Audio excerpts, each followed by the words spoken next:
Dear students, welcome to সাফল্য academy. Sourav স্যারের YouTube চ্যানেলে প্রত্যেককে স্বাগত জানাচ্ছি। আশা করি তোমরা ভালো আছো এবং সুস্থ আছো। ডিয়ার স্টুডেন্টস, আমাদের জন্য একটা খুব ভালো খবর যেটা আসতে চলেছে, আমরা দেখতে পাচ্ছি যে আমাদের পেপারে কিন্তু বেরিয়েছে খবরে যে দ্রুত নিয়োগের জন্য কনস্টেবলের পরীক্ষায় একটাই কিন্তু পরীক্ষা হবে। অর্থাৎ খুব দ্রুত নিয়োগের জন্য কিন্তু একটাই পরীক্ষা হবে। West Bengal police, Kolkata police এবং পুলিশের যত সমস্ত পদ আছে বা কনস্টেবলের যে পরীক্ষা আছে, সেখানে কিন্তু একটাই পরীক্ষা কিন্তু হবে। এটা কিন্তু আমাদের পেপার দিয়েছে। সো ডিয়ার স্টুডেন্টস, এটা কিন্তু আমাদের একটা ভালো খবর। আমরা দেখি কি কি লিখেছে এখানে ডিটেলসে। যে কনস্টেবল পদে নিয়োগে দ্রুত করতে চাইছে রাজ্য পুলিশের কর্তারা, যারা রাজ্য পুলিশে আছেন স্যাররা, তারা চেষ্টা করছেন খুব দ্রুত রিক্রুটমেন্ট করতে।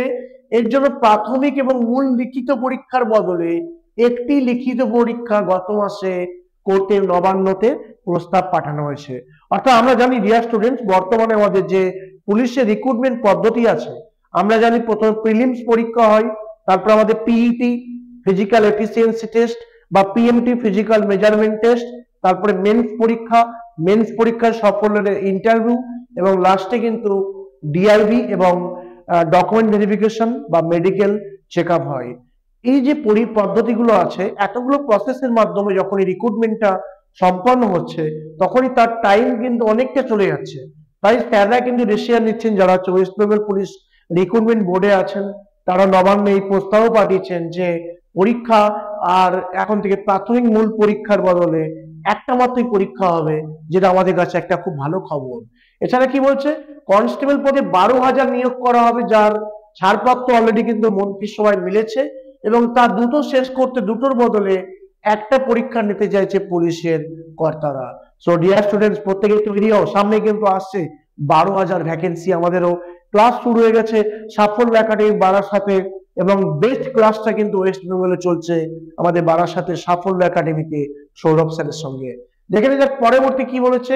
নবান্ন সূত্রের খবর, বর্তমানে কনস্টেবল নিয়োগে প্রথমে লিখিত পরীক্ষা, এখন যা প্রসিডিওর আছে, তারপর শারীরিক সমাপযোগ এবং দক্ষতার পরীক্ষা, যদি উত্তীর্ণ হয় আবার মূল লিখিত পরীক্ষা, তাতে পাস করলে আমাদের ভাইবা বা পার্সোনালিটি টেস্ট বা মৌখিক পরীক্ষা।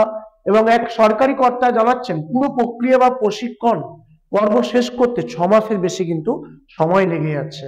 তাই ওই সময় কমাতেই একটি লিখিত পরীক্ষার কিন্তু প্রস্তাব দেওয়া হয়েছে এবং নিয়োগ পরীক্ষার শেষে কনফার্ম তালিকার সঙ্গে একটি রিজার্ভ তালিকা রাখার কথাও বলা হয়েছে। এটা খুব ভালো উদ্যোগ।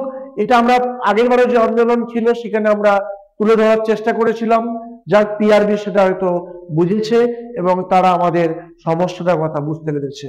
তাই ডিয়ার স্টুডেন্টস, এবং তারা বলছে কি যে একটা রিজার্ভ তালিকা কিন্তু তোমাদের যে লাস্ট যে মেরিট লিস্ট বেরোয়, মেরিট লিস্ট, তার সঙ্গে কিন্তু অ্যাটাচ করে দেওয়া হবে। কারণ আমরা জানি যে আগের বছর 8,500 কনস্টেবল নিয়ে গেছিল রাজ্য পুলিশে।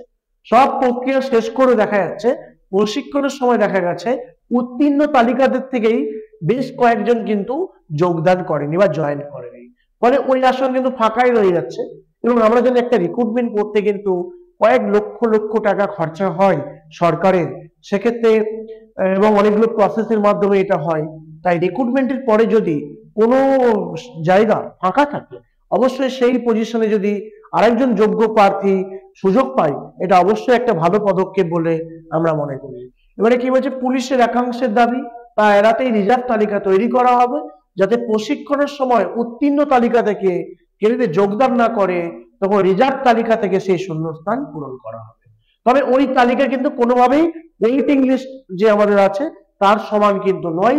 ওয়েটিং লিস্ট মানে কিন্তু সেখান থেকে চাকরি কবে হবে বলা যাচ্ছে না, বাট রিজার্ভ তালিকা থাকলে কিন্তু অবশ্যই আমাদের কাছে একটা গোল্ডেন অপরচুনিটি থাকবে এবং যতটা মেরিট লিস্ট বেরিয়েছে সেখানে যদি কেউ জয়েন না করে, রিজার্ভ তালিকা থেকে কিন্তু যোগ্য কোনো ক্যান্ডিডেটকে সুযোগ দেওয়া হবে।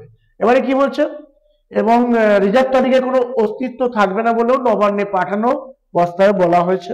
নবান্নের বিচারাধীন এই প্রস্তাবে প্রায় 12,000-এর মধ্যে 15% সিভিক ভলেন্টিয়ারদের জন্য সংরক্ষিত রাখা হয়েছে। আমাদের এটা একটা নতুন আসছে যে যারা সিভিক ভলেন্টিয়ার আছে তাদের জন্য কিন্তু 12,000-এর প্রায় 15% কিন্তু সিভিক ভলেন্টিয়ারদের জন্য সংরক্ষণ করা হয়েছে। আগে ছিল কিন্তু 10%, এখন করা হচ্ছে কিন্তু 12%। প্রস্তাবে প্রাক্তন সেনাকর্মীদের জন্য 5% সংরক্ষণ রেখে তাদের বয়স এবং শারীরিক দক্ষতায় ছাড় দেওয়ার কথা বলা হয়েছে। অর্থাৎ যেটা আমাদের ভালো খবর যে পুলিশের পরীক্ষার কনস্টেবলে কিন্তু আমাদের আর বেশি দিন ওয়েট করতে হবে না, আমরা খুব তাড়াতাড়ি নতুন ভ্যাকেন্সি দেখতে পাবো এবং প্রায় 12,000 পদে কিন্তু যে মন্ত্রিসভায় পাশ হয়েছে বিল, তার ভ্যাকেন্সি কিন্তু খুব তাড়াতাড়ি আসতে চলেছে। তাই প্রিয় ছাত্রছাত্রী, তোমরা দেরি না করে, সময় নষ্ট না করে বাড়িতে মনোযোগ দিয়ে পড়াশোনা শুরু করে দাও, প্রিপারেশন শুরু করে দাও। এবং আমরা যদি আমাদের গতবারে কিন্তু আমাদের ইনস্টিটিউট থেকে প্রায় 65 জন ছাত্রছাত্রী যারা গর্বের সঙ্গে বর্তমানে ওয়েস্ট বেঙ্গল পুলিশের চাকরি পেয়েছে এবং তারা রিসেন্টলি তাদের ট্রেনিং কমপ্লিট হয়েছে 5ই জানুয়ারি এবং তারা বিভিন্ন জায়গায় এখন কিন্তু পোস্টিং এর জন্য যাচ্ছে। প্রথম ডিয়ার স্টুডেন্টস, তোমরা প্রত্যেকেই মন দিয়ে পড়াশোনা করো এবং নতুন যে ভ্যাকেন্সি আছে তার জন্য শুরু করে দাও তোমাদের প্রিপারেশন। এবং আশা করি আমাদের যে পদক্ষেপ পুলিশ রিক্রুটমেন্ট বোর্ডের তরফ থেকে নবান্নে পাঠানো হয়েছে, এটা স্যাংশন হলেই আমাদের নতুন ভ্যাকেন্সি কিন্তু চলে আসবে এবং প্রত্যেকেই তার জন্য আমরা অপেক্ষা করছি। তোমরা সময় নষ্ট না করে প্রস্তুতি শুরু করে দাও। প্রত্যেককে আবার একবার ভালো থেকো, সুস্থ থেকো এবং আমাদের চ্যানেলটা যদি ভালো লেগে থাকে সাবস্ক্রাইব করে দিও এবং লাইক এবং কমেন্ট করতে কেউ ভুলবে না। প্রত্যেককে ধন্যবাদ।